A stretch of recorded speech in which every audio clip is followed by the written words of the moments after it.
these aspirations of the vows, meaning that we want them to come to pass. And so we are constantly reminding ourselves that we are part of what brings these powerful vows to put them into motion, to demonstrate them, and to have them at some point come to pass. In fact, by making the vows, they have come to pass. We have not realized that, and we don't understand that. But in fact, it is in this way that we are making a connection with the this Pure Land, but beyond the Pure Land, we're making connection with mind. And when we make the connection in this way, we set forth on this path, not the path for ourselves, but the path to bring all sentient beings to an awakened reality of what we'd say a true reality. And even when we have a true reality, this reality that we're in now, it is not separate from the reality of mind. We just do not understand that. We're not awakened to that. So when we see things, we see them differently. We see them in old age, sickness, and death, in pestilence, in greed, hatred, and ignorance, rather than seeing things as they truly are. The idea of how long a dream lasts, we've talked about it many times, and but nevertheless, the dreamer has never left. The dreamer has always been there and always will be there. The dreamer is mind. When we practice our different kinds of practices for the perfection of practice, it is our demonstration of this reality and our faith in this reality. We don't know it completely. We don't understand it. It's hard for us to fathom because we are in this bubble and we cannot really observe things outside the bubble. So we only know the bubble. We only know samsara. We know gravity. We know time based on celestial body movements. But if you go out even a couple of light years from here, 1 light year, half a light year, all of that time, quantum and light and everything else that we think is a constant becomes irrelevant. We don't really understand this because we're from the samsaric world. The mind itself is incredibly infinite. It has no borders. This is something that we cannot understand. We here in our world are so good at setting borders. We have to go to work at a time and then leave work at this time, vacation at this time, whatever we do, sleep at a certain time. And we always want to have these parameters there, but they're not in that way.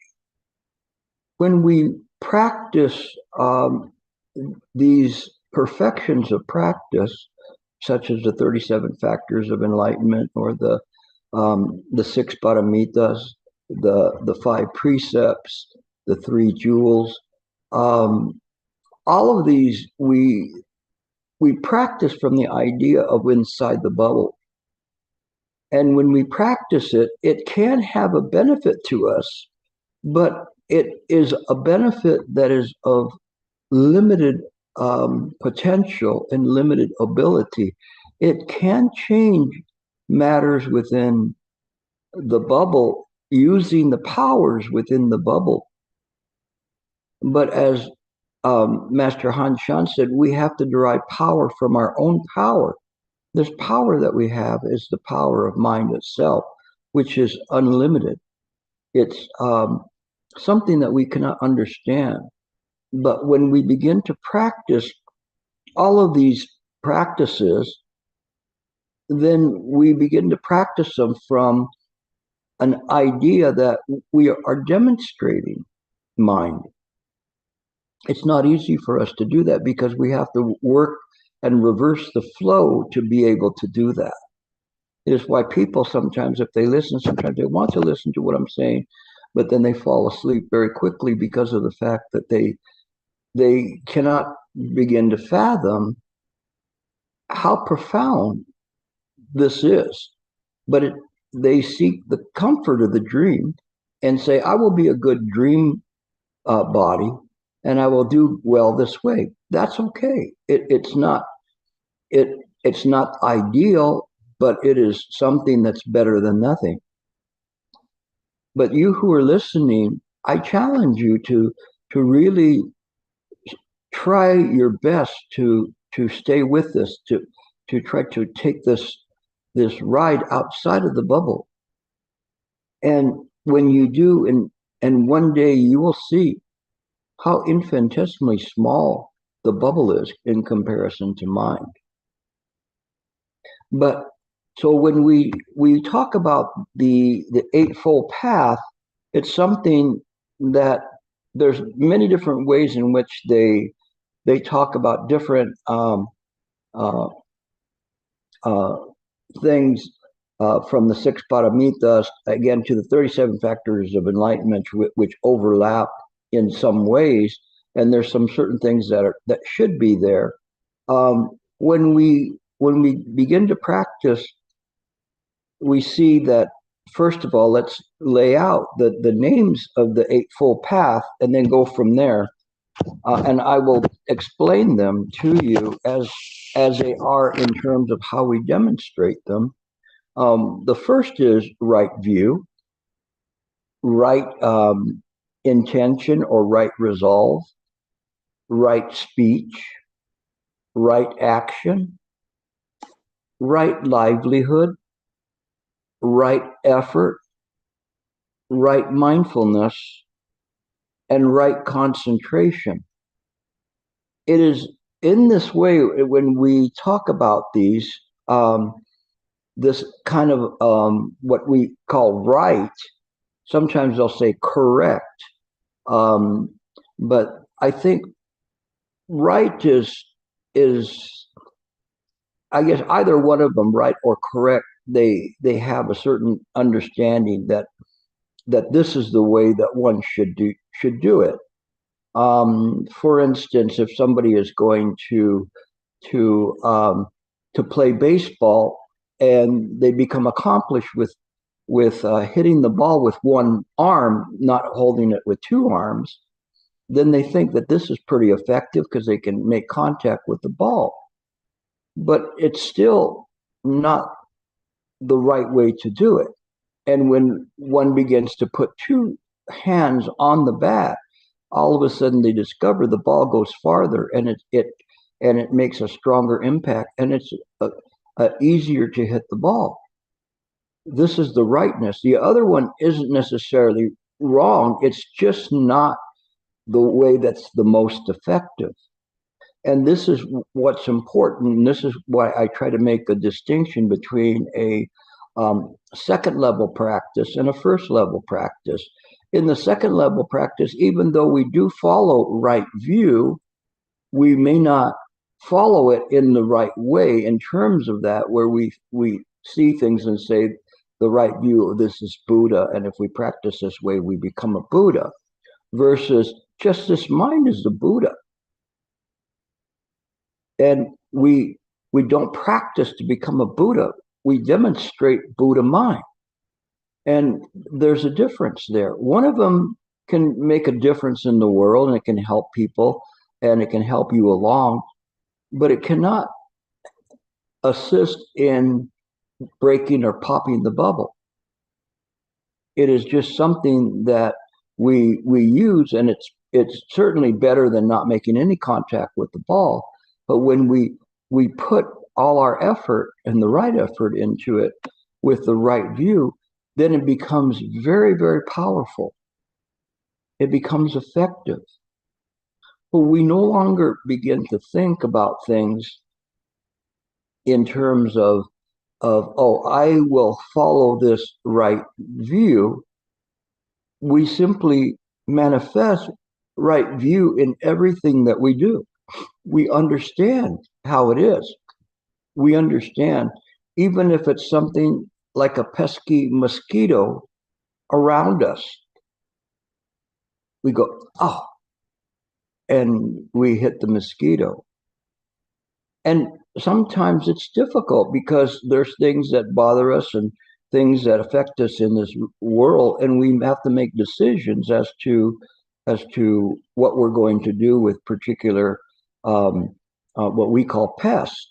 Um, but when we have the right view, we understand even if there's a mosquito, even if we want to prevent the mosquitoes from biting us or biting our child, or let's say a spider, then we nevertheless have a right view that this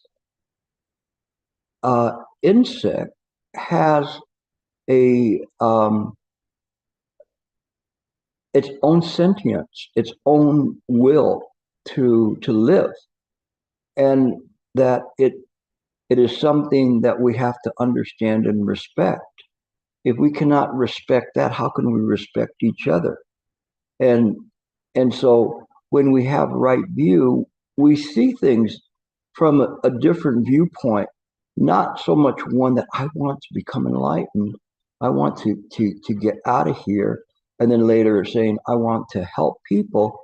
It is that how can I manifest mine so that the power of mind can be harnessed even in this lowly sentient dream body to manifest miraculous changes in this world. We should not be enamored by people who can do it. We should be inspired by them to see how they do that. This is very important for us to understand how to practice, how this right view is. The right view is not a viewpoint. It is not now seeing through the Buddha eyes at the world. It is seeing that the Buddha eyes are not separate from the world that is seen, not separate from the bliss, not separate from the suffering. It's hard for us to understand that because in this world we're always goal oriented. If we do this and we sit in meditation, we'll obtain some bliss. We'll feel so good. It feels so comfortable, so wonderful. So what? What if you get that? What are you? How are you going to cash that in? What are you going to get for it? Is there something that's so valuable that when you go to and you're trying to want to calm your mind down that you get? This is not right view. It may get you to nirvana, but it is not gets you to complete enlightenment. When one abandons these kinds of notions of practice, then the idea of the practice itself can bring us right in harmony with mind. And that's all we need to do is just have this harmony in the mind. It's again not easy for us to understand that because we have to reverse the flow. We were flowing from this ignorance and going until we have all these kinds of desires and different things, sensations, until we get to birth and death. And then we repeat it again. But in the practice, we're going the other way and going, let's let go of birth and death forgotten. Keep going. Let go of the sensations or the cravings, the sensations, the desires until we get to ignorance, until we see. And then there's an awakening. Awakening that just this mind is the Buddha mind. This is very, very important. But if we go, aha, I got it, eureka, it's there, then we mess the whole thing up. It's why Master Ling Chi said, well, there, now you have it. Now that you have it, use it when you need it. When you don't need it, just rest. Don't use it. Pretty good. But we always seem intent on keeping that open, open and open and open and open. But we don't need to. It's more efficient to let the mind rest when it's not in use. And you actually be surprised how much time the mind is not in use. That space between words and thoughts and actions and speech is much greater than what appears in terms of words and thoughts and speech. It's the same as one would see the space between a neutron and an atom and an electron circling it. The space between it is very great. We cannot say that there's form there, but it is something that's very interesting in terms of how we look at this world. We have to begin to look at it from a different viewpoint, a different standard, a different spacing that's there. The mind can rest.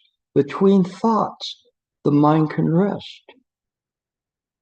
You think it's just after you finish a sentence that you can stop.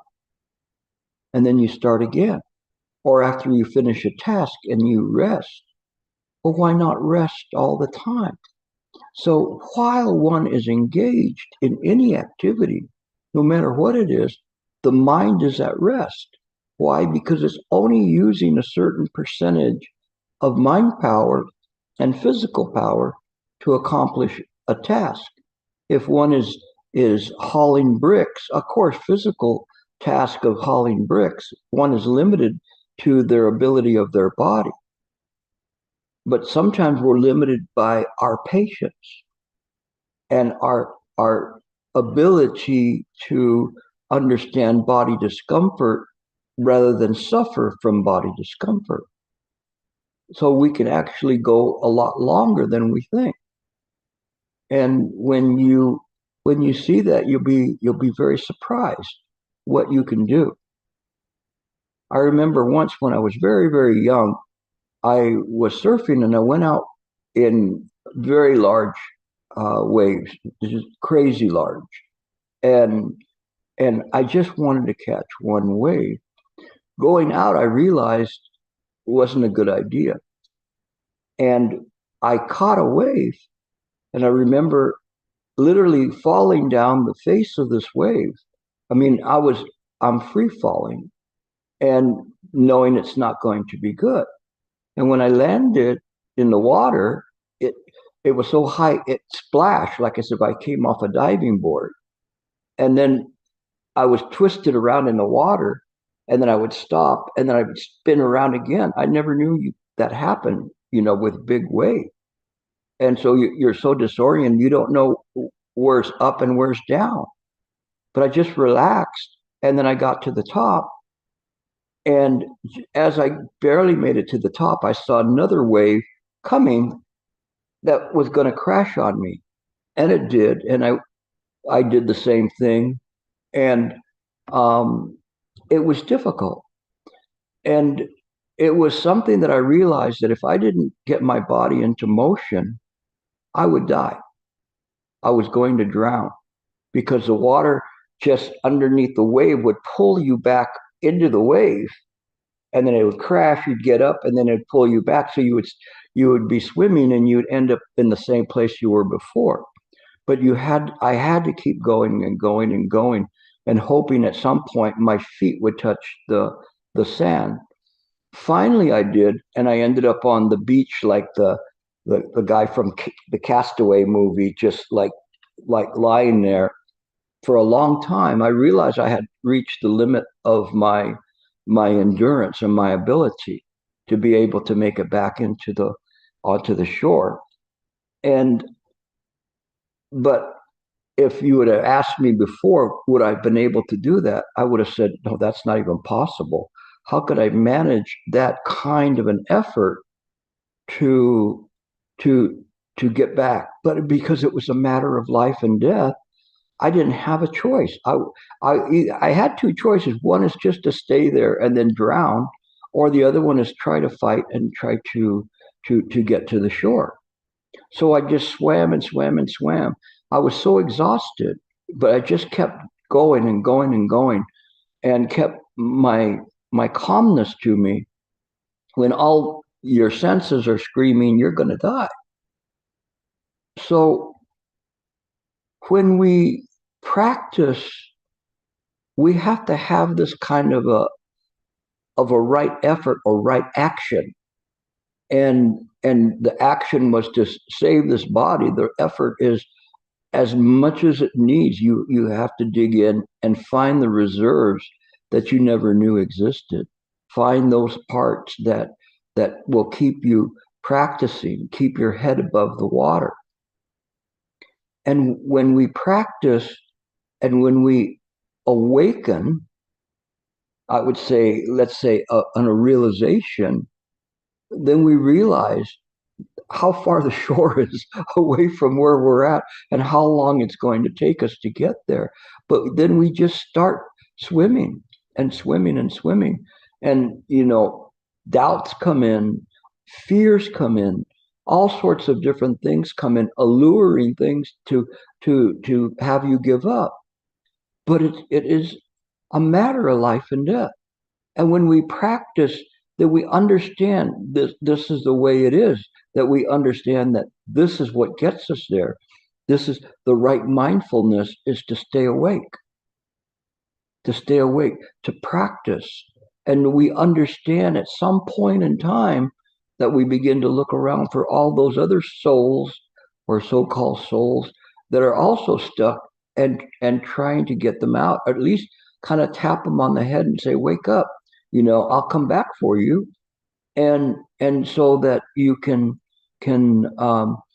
do your best.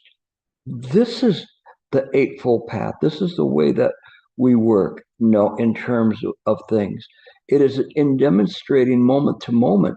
It can be very mundane things that we do, very simple things, not a matter of life or death, but they are a matter of life or death when we begin to do that. Let's say you're tying your shoe. Has any of you ever tied your shoe and the lace break? Probably nobody, right? Nobody's ever had that happen. And what is the first thing you do after you stop cussing? No, you just look at it, and if you have another shoelace, you can put it on, or another one you can cannibalize to take the lace off of that one, or you just move the laces a bit, and then you're there at least tying up with little small tiny knot. But you do your best with whatever is there. It is the way that we work in this world. There's no guarantees. There's no, like you buy a lotto ticket. Hey, I won the lotto. I need money. I'll buy a lotto ticket. It doesn't work that way. But if you choose the Buddha, you're already a winner. We don't understand that. You go, I don't feel like I'm a winner. I still have my bills to pay or my problems or whatever. But it is in this way if one continues to swim towards the shore. Sometimes it's not easy. After one gets to the shore, then one understands that this is a plight of many people. Why not go back in? Why not help people?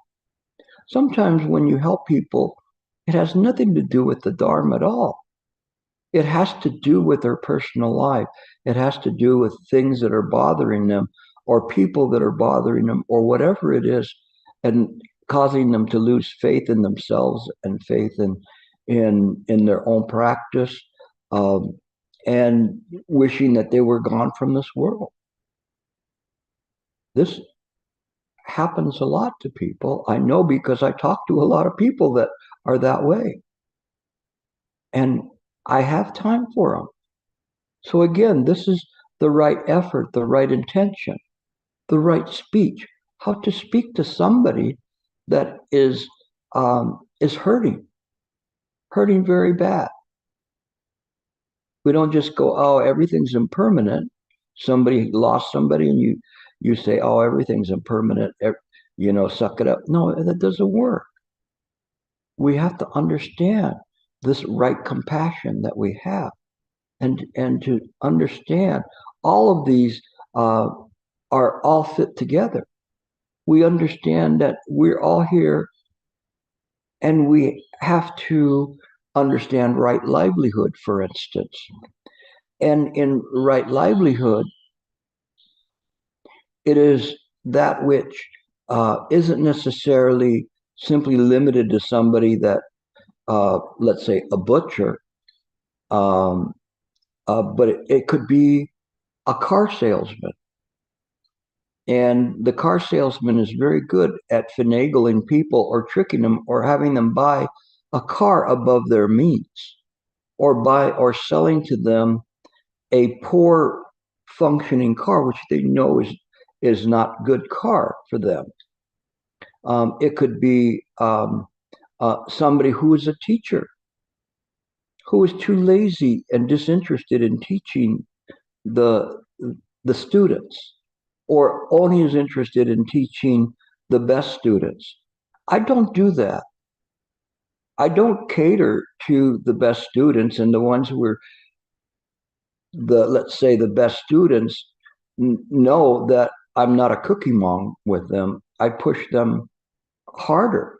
But those that of let's say, of lesser intelligence, there's nothing wrong with them. They sometimes they're the best ones to teach because they're much open.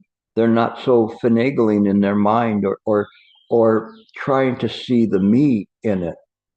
And so, but one doesn't discriminate. So in whatever we do, the right livelihood, it could be um, a a priest, and we'd say, oh, a priest, it's the right livelihood, right? Um, but what if he uh, is someone that has an interest in young children? Then it's not a right livelihood. So we shouldn't just say, oh, monks, that's the right livelihood. And I'm not condemning monks, or I'm not condemning priests. I'm just saying things as they are, who they are, that it could be the wrong livelihood for somebody that has an interest in in um, in something that they shouldn't have an interest in, simply because it puts them in a position to be able to take advantage of other people. So the right livelihood is more than just condemning the butcher.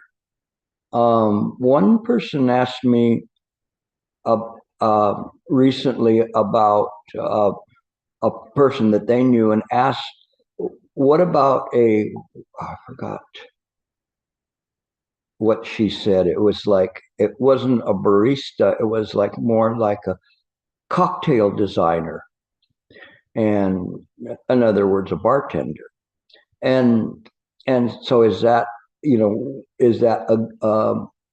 the wrong livelihood? And I just said that these kinds of things, they are things that will begin to affect people.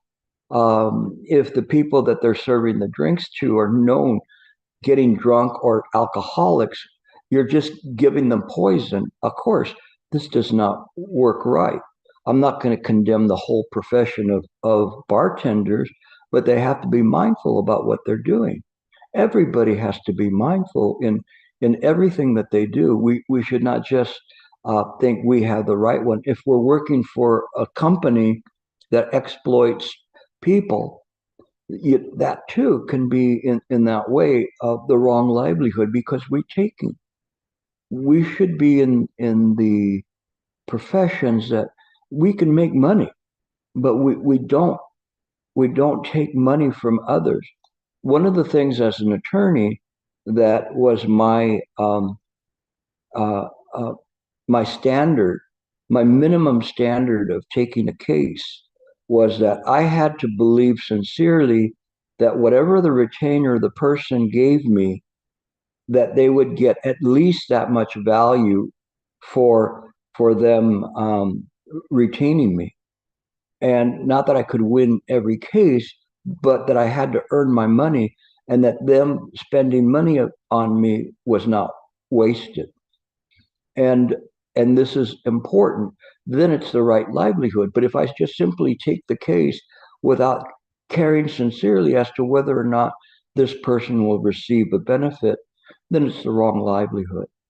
So whatever we do, we have to understand in this way everything in terms of our consequences. When we give advice to people, we should not interject our own experiences, especially negative experiences in certain situations. It could be a man or a woman who's been jilted, and somebody's coming to give them wants advice from them. They say, "Oh, you better lose that one because they're because they had a bitter experience with something, and so that automatically they misery loves company, and they want somebody else to do that in some kind of a warped way of revenge, even though it's not applied to the person that they felt committed some problem to them. We we always give advice from the heart. We always tell people things that they need to hear, not necessarily what they want to hear. But we still first listen to them, and we then when it's our turn to speak, they will listen to us because they know we care. If it's not just like, oh, forget it, this is what you need to do, you know, it there's no connection there from the heart. So whatever we do, we have to see it in this way. We understand that that person, through our own sensitivity, that intuitively in using the Eightfold Path, that we make a connection. This is right mindfulness. It's our mindfulness of others, not just simply, oh, whenever we drink from a teacup, we have to put our little finger up like that. No, and then you drink like that. I don't run in that high society circle, so I've never seen anybody put their finger up like that. But I always saw it in the movies where they say you have to put your finger out like that. So probably running around with the lower class of crowd. But in any case, it is something. I mean, when I was a little kid, getting water out of a garden hose was good enough water for me. No, now you have to worry about all the different plastics that are going into your body. But when you're innocent, it was water tasted fine, a little bit plasticky. But in any case, we make connections with people. We make connections from the heart, not from mental impressions or discriminations or differentiations. We turn the mind's eye inward. So we see things from their viewpoint. The right view uses all views, just like the Buddha eye uses all eyes. The right view is the same way because it's not different. Right view is Buddha eye. It utilizes everything to see and to feel. And then we're not too far from people. In fact, we find that there's no space between me and you, all of you, and it doesn't get too crowded. It feels comfortable in this way. When the ego puts this up and says, "Oh no, you step back here, you can't get that close to me. Give me some space," then it doesn't work right because then we're creating discriminations. We don't see the things in the right way. We, in this time, cannot govern our speech in the correct way. The right speech is something, not just saying things that are abusive, and this is the lower level of right speech. Don't call people you know, of something, bad. You can fill in your expletive there. It's more than that. And saying right speech in this way, it really belies the idea of the Eightfold Path. The right speech is every moment, everything that we say, everything that is measured, and more importantly, what we don't say. Sometimes our tongue is too loose and it says things that are, uh, that shouldn't be said. And so we have to be careful about how we speak in general, not just swear words or calling a person an idiot, but the right speech. How to calm a person down when they're angry. How to mediate between two people. How to present information that you want people to receive and try to remember it. We temper what we say. If all the time I'm always talking so seriously, and then it becomes more difficult for people's attention span. So there are times when I interject humor, just as Master Sheng did, to soften it, to make it a little bit easier. That spoonful of sugar that's there, and that ability to look at ourselves with a critical eye, but also a comical eye in terms of how we see ourselves, and begin to see it as if somebody that was an alien that was looking at us, and how they would see us, and say that doesn't even make any sense. Why would you do this, or why would you say that? So it's different. All of these are all connected in terms of what's there, how we act in certain situations. No, they too. We can't overplay our part or underplay our part. We just have to do our best to harmonize with it. Sometimes if you try to, if I went around going, oh, I'm the master, you all have to listen to me, and I'm going to pontificate to you, and I'm going to tell you this and this and this and this and this, and I am so pure. This is not the right way to do that. First of all, it's a lie. No, and and people, some people may become attracted to that kind of a way, but the ones that I see that are more attractive is those that are more humble, like Shifu was. Shifu was an incredibly humble person, and in many different ways. Once I saw a picture from the UN, and at that time he was uh, considered to be the sixth in world religious leaders. Master Sheng was from the UN. And when they went to take a picture, if you ever look at the picture, you'll see the group picture of all the clergy that are there. And Schiff was way in the back on the corner. He wasn't going up there with a big giant hat and all these robes and everything. He was just wore a simple, monk's clothes. He didn't wear the yellow and red and all flashy and whatever. No, it really was telling in terms of how he was. This humility is also the right effort, the right speech, the right intention, the right action. You see, they're all connected. This concentration, this right concentration, is that which keeps us in the present moment, keeps us aware of what is happening, keeps us aware. This present moment is not the present moment of a sentient being, but the present moment of a Buddha that can appear anywhere, and is mindful all that has occurred, all that is occurring, and all that will occur.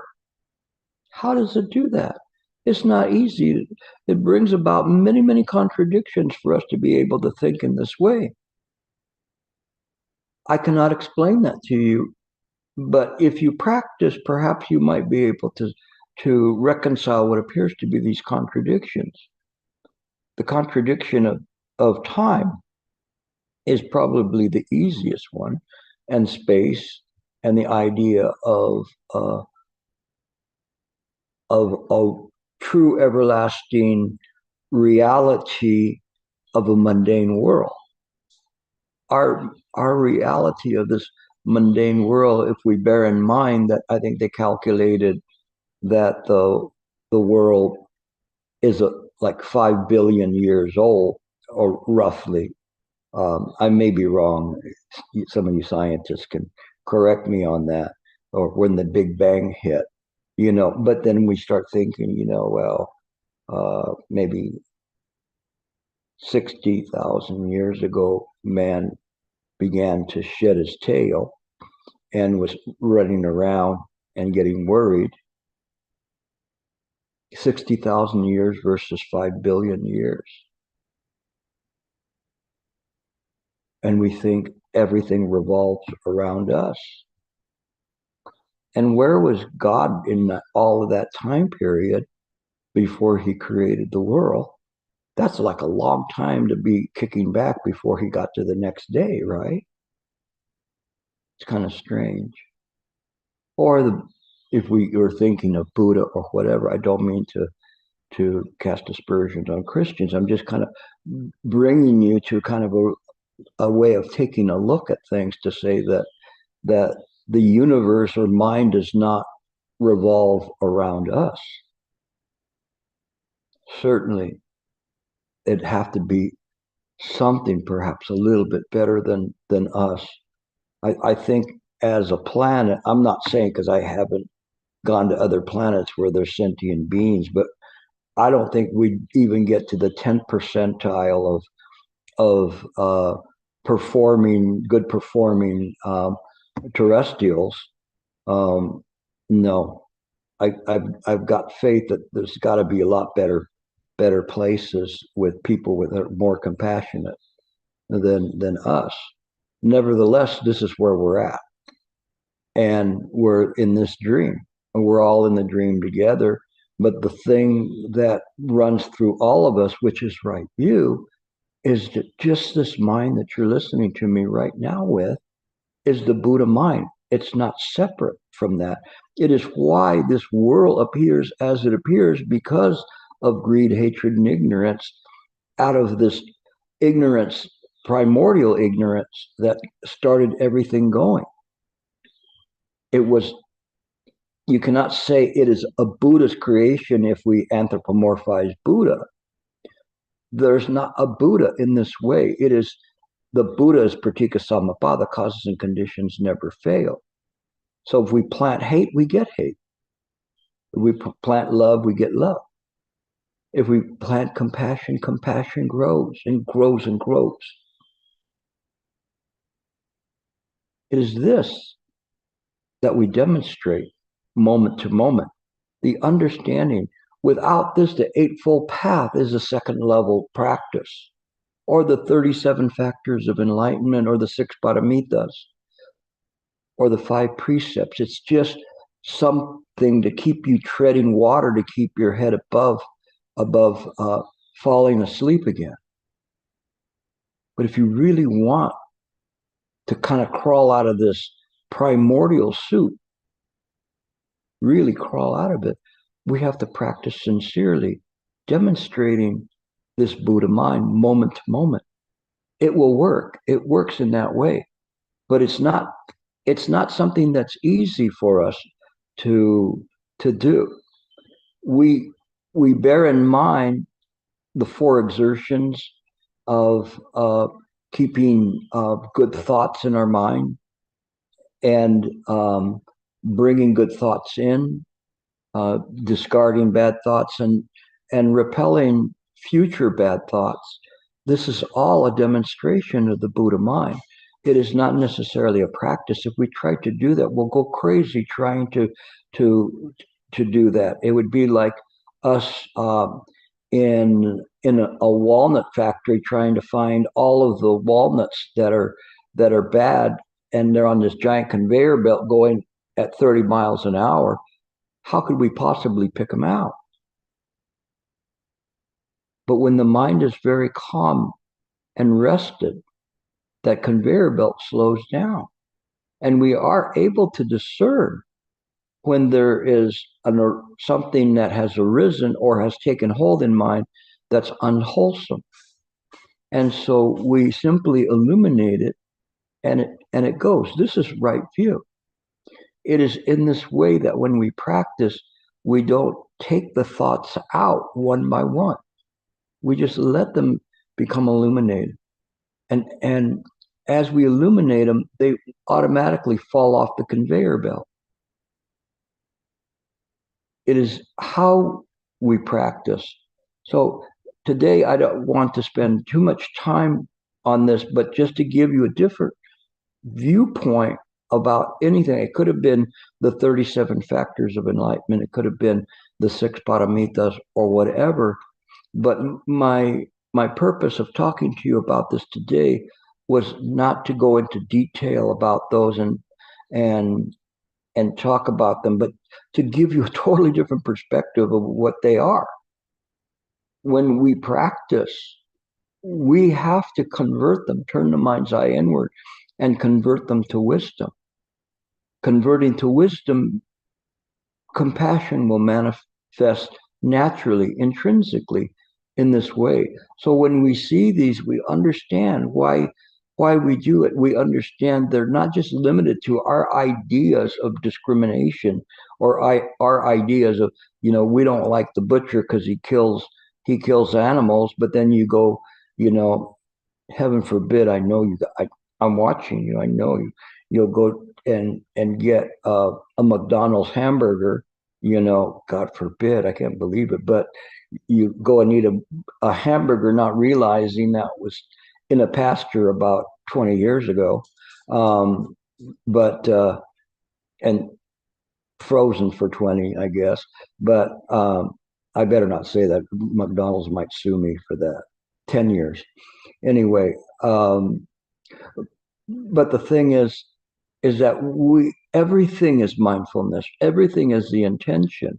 When we look around and we see things, a long time ago when they were doing it, people would say, "Oh, I'm a vegetarian. I only eat fish." Yeah, okay. Well, that's a start. I don't think that flies anymore. But anyway, it's something that we're just mindful in everything that we do. No, I don't condemn people. I wasn't born a vegetarian in terms of, well, actually, biologically, I was born a vegetarian. But then, somebody is feeding you and they're putting something in your mouth.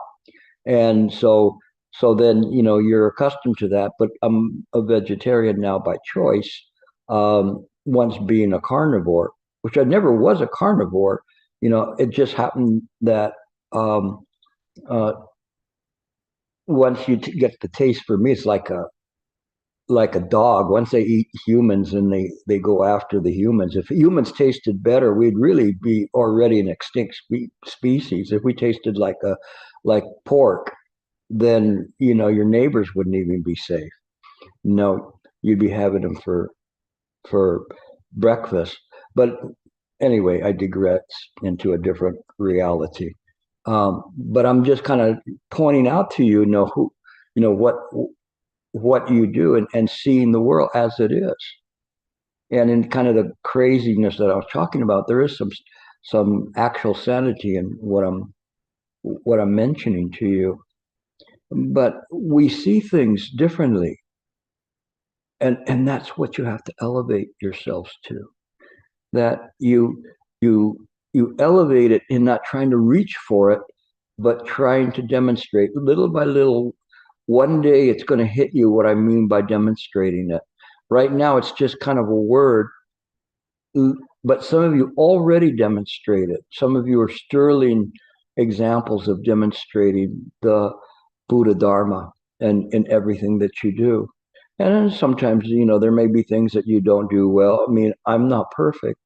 No, but I try my best to come and give you a different facet of the diamond every week to get you to make a connection with us and see if there's something there that will benefit you. If it benefits you, it benefits this world. If we keep pushing in this way collectively, then it's better than just letting it go and having it become some kind of a horrible place that it could easily go that way. And we've seen that happen, time and time again in history. And so it's precarious. The Buddha Dharma is precarious, but this world is precarious. There's no guarantee. We think it's been around for a long time. Heck, 60,000 years of, let's say, possible human development is nothing. And then we want to create everything around us. Doesn't even make any sense.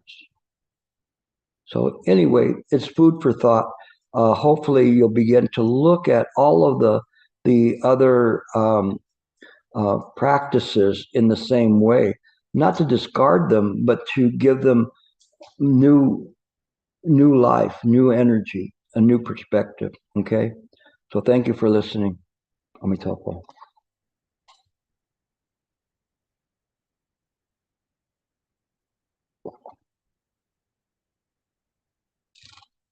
Any questions?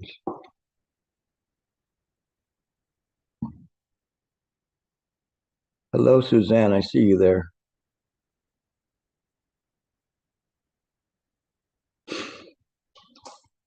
Where's Sam at?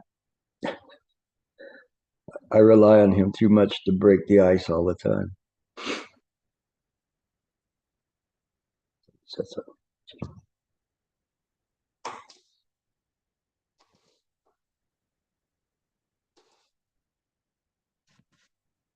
No questions?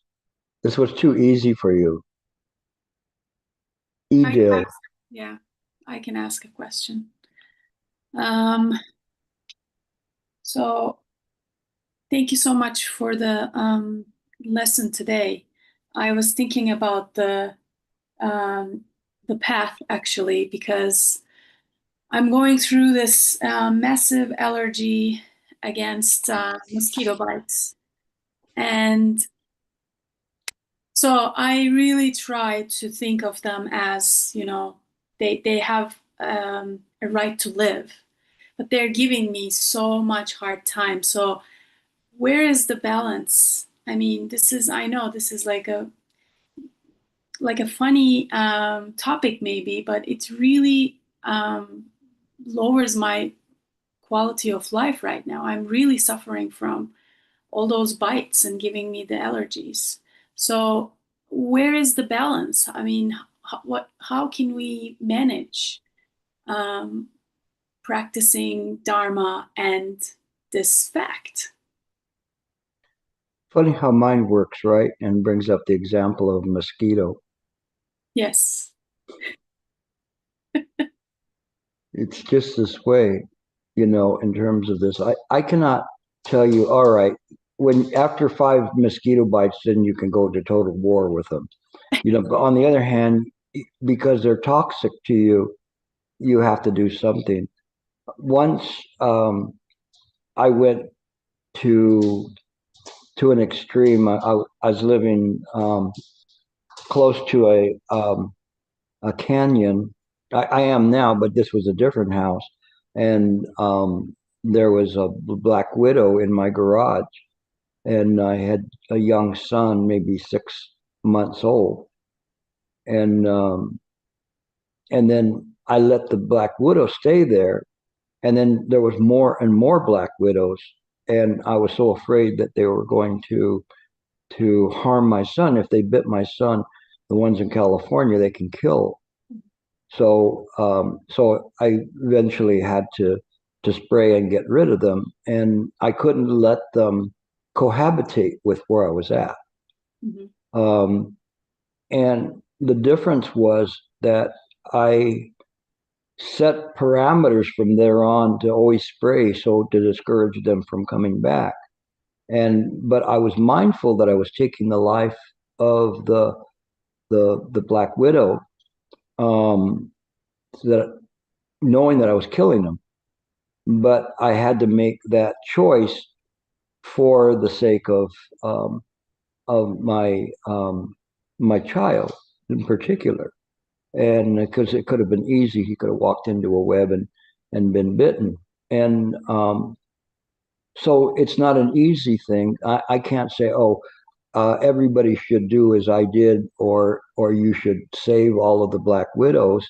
You know, it isn't in that way. I mean, obviously now if there's a bug inside the house, I will try to take it outside.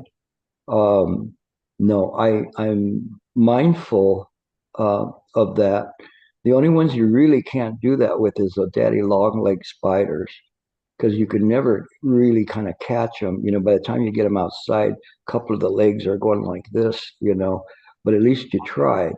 You no, but the thing is that you you you have to understand if they're toxic to you, you have to do what you have to do. Okay. And of course, you have to do the things on your part by putting repellent on. And then once they get inside the house, then um, there we are. And so it is in this way. Um, no, Suzanne, I'll be glad to invite all the microbes on my body to go to your house too, since you're a welcome host to them. No, but I mean, it is in this way. We follow a middle path in terms of it. Microbes may not have a sentience that we have in terms of where we draw a line. I don't know where the line is drawn that way, but we have to be aware. No, with that. So I would not put you on a guilt trip because you want to kill a mosquito that's causing you harm. You know, it. On the other hand, you know, there's many in my area, many king snakes that have met their demise simply because they look like a rattlesnake. Mm-hmm. And no, so we instantly are trying to kill things. Mosquitoes, you know, that you have to do what you have to do. You know, I'm not your judge or jury or anything, but you're mindful that you're taking a life, and that's enough sometimes. Okay. So it's not easy, but it's okay. If you're only harming mosquitoes, you know, you're way ahead of the curve. Thank you. Okay. Yes, Tori. Lord Gilbert Amitofo, thank you so much for the lecture. And I remember we had the 7-day retreat, right? And everybody's like taking the bugs out, including myself, because I saw this little dot, like a brown dot on my towel, and I thought it's like lint, like very large lint, or like little pill or something, like from sweaters. So I was trying to pick it up, and I was like, that's not a, that is not it's like a lint or whatever. It's an insect. And I drop it immediately, and it's a spider. So I immediately stood up and I took it out. But then I was like, you know, the weather at nighttime is going to get cold, and in the morning it's also very chilly, and these bugs are coming inside because they're cold. But if they stay around, we're going to be stepping on them, and they're going to get squashed or die immediately. But if I take them out, they're going to die too, probably. So it's like, you know, there's not a good way to handle the situation.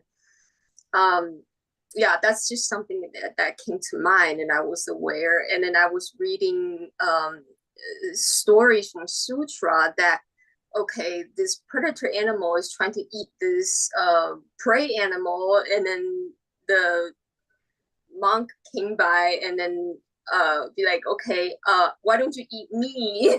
You know, so to make everybody happy, so they sacrifice themselves. I was like, oh, Bodhisattva, when am I going to get there that day. You know, so these are some of my thoughts. I just wanted to share where I'm at.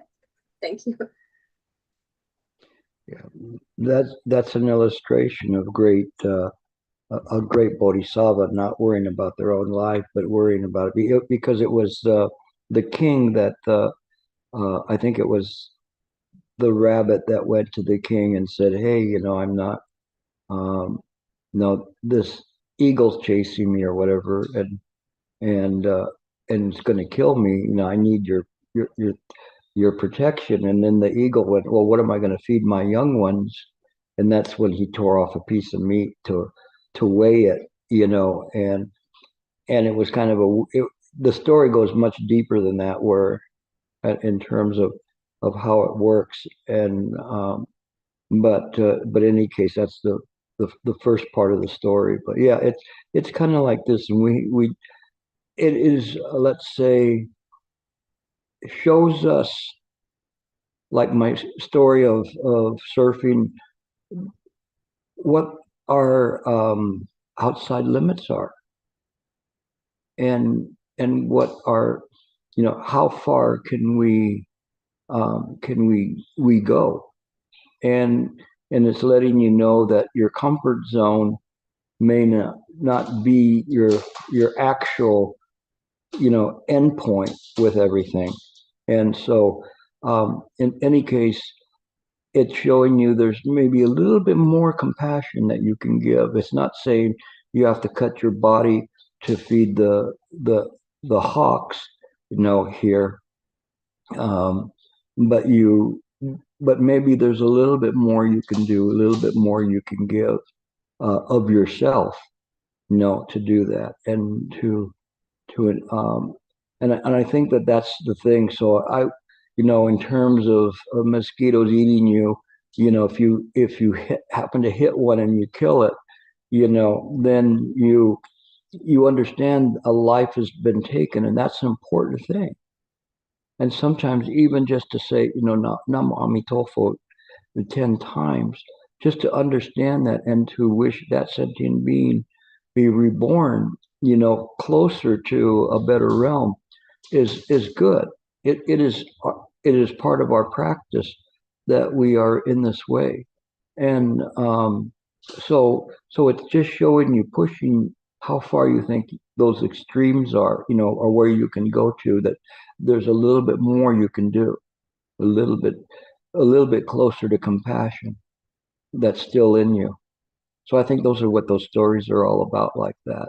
I wouldn't worry about that, to give too much. You're so thin anyway. I don't think you'd be able to feed a hummingbird. So anyway, but it's okay. Don't worry. Nobody's asking you to cut meat off of your leg, But I mean, in terms of compassion and what you can do, and how you can help people. I know you are a very compassionate person in a compassionate profession. If anybody has a right livelihood, you have a right livelihood. And it too could be a bad one if you just go in and just listen to people, but never bother to really want to make a change in them. But I know you're not that way. And so that's the difference. It could be a bad livelihood when somebody, commits suicide because you didn't bother to help them. No, and it's always a specter that looms in what you're doing when you're in your profession as a counselor. So no, but you have to be very mindful of what you say. And again, all of that goes back into the Eightfold Path. All of it all connects in this way, rather than these specific things and say the right speech, write this and write that. It's all a compilation in terms of the demonstration of the Buddha mind and heart. So good question. You guys are like getting on the guilt trip, but it's okay. Don't worry about it. You're I think both of you are very sterling examples of good practitioners. Okay. All right, Ernest.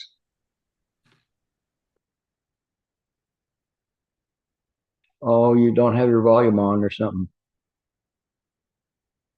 No voice. Sorry if there are any big dog Got it. barks while I'm speaking. They're having to, there are two of them, one in one house and one in the other, and they're going at it with each other. You mean you have stereo Stereo big domestic dog fights? barks. Yes. Wow. About 2 months ago, one of the three poisons, namely anger, took a hold of me with an adult child who suffers quite a bit. And since that time, I've been working very hard on one of the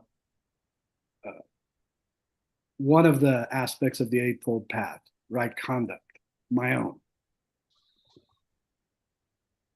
What struck me about your talk tonight is about the interlinked nature of all of the facets of the Eightfold Path. And I'm wondering if we drill down deep into one in particular, if because of that interlinked nature, they all basically follow.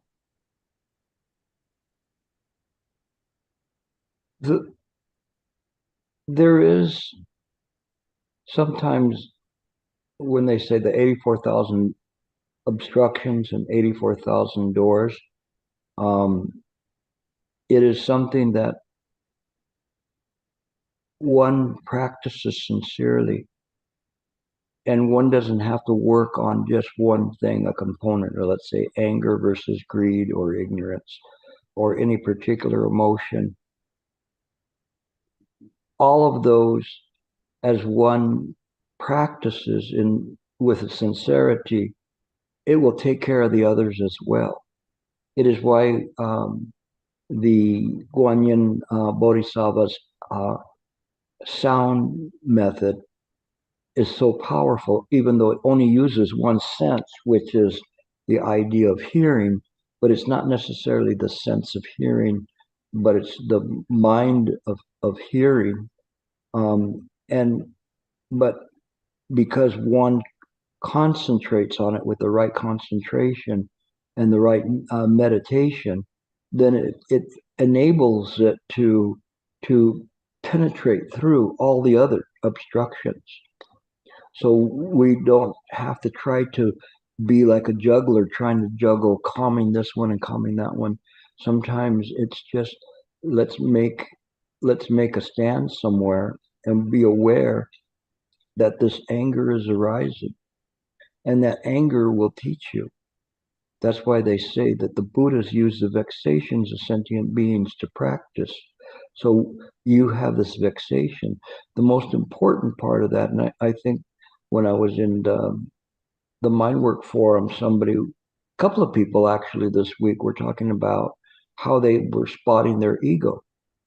And that's good, because when the ego is spotted, it's out in the open.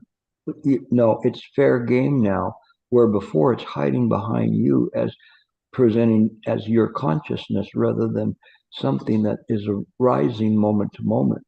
The ego is not ever present. And when you understand that, and when you understand that anger is not ever present, it arises due to causes and conditions. It can be a door to opening versus an obstruction. And so when you see it in this way, we practice that. We use those vexations to practice with, especially when they're a gross vexation like that, very, very strong, that then we're able to examine it, really peel it up off, and take it off that projection, and then look at it and go, what the heck is this? Is this me? This is like concentrated evil. No.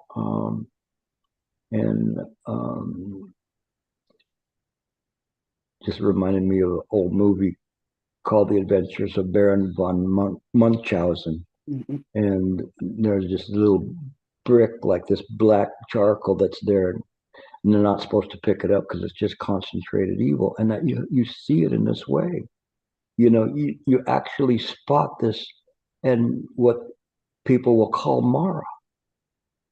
And they'll say, this is Mara. It's concentrated evil. It's concentrated because you brought all of this anger and just brought it and brought it and brought it into this concentration that it almost appears like a form. And then it just burst out. But it's not you. It wasn't there a moment ago. And so as we begin to examine it, we see it as it is, not as we perceive or as we believe that it's part of us. It isn't. If it was, it would always be there. But as I've known you, I've never seen you burst out in anger spontaneously.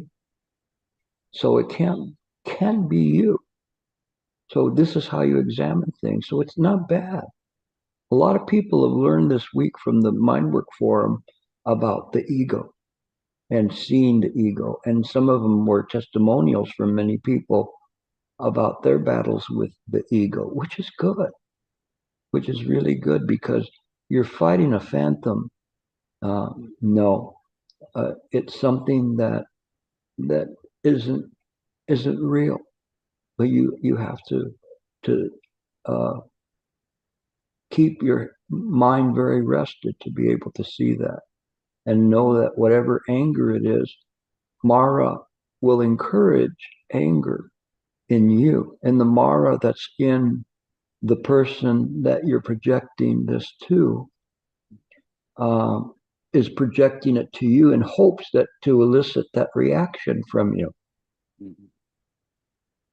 So when you understand it, the only way to play the game is not to play it. And then this is insight. So you'll get there. Don't hold yourself too hard. We all get angry in some way or another, and it can come out in bursts and for many different types of reasons. But if we let go of it, then we know it doesn't belong to us. So you'll be fine. Did I answer your question? Thank you. Okay, good. Okay. Jake, go ahead. Hi, Gilbert. I wanted to ask, as kind of a follow-up to that, because something that you said is that the anger isn't part of you. And I think in chapter 14 of the Diamond Sutra, I think 14, the Buddha is recalling when King Kali cut off his limbs and he said, I didn't give birth to the perception of anger. And I've been thinking about that passage this week because I think it's odd, in some ways odd that he doesn't say I wasn't angry, or like anger wasn't like like why is the perception of anger and not just I wasn't angry? And maybe that's reading too much into the words, but I'm wondering if this is kind of an insight into how to understand that passage about, what's the difference between being angry versus giving birth to the perception of anger. Giving birth to the perception? I think that's what he says. I did not give birth to the perception of anger or he said, no, maybe that's not right. He said, I have no perception of a life and being, and because if I had that, I would have a perception of anger. But I was just confused about that wording of like the perception of anger as opposed to being angry. The difference is that the perception comes from the five skandha. So he's referring to the perception that way, but he's also referring to Buddha perception. So he's talking about a false perception and saying, if I held on to a false perception, then I would have anger.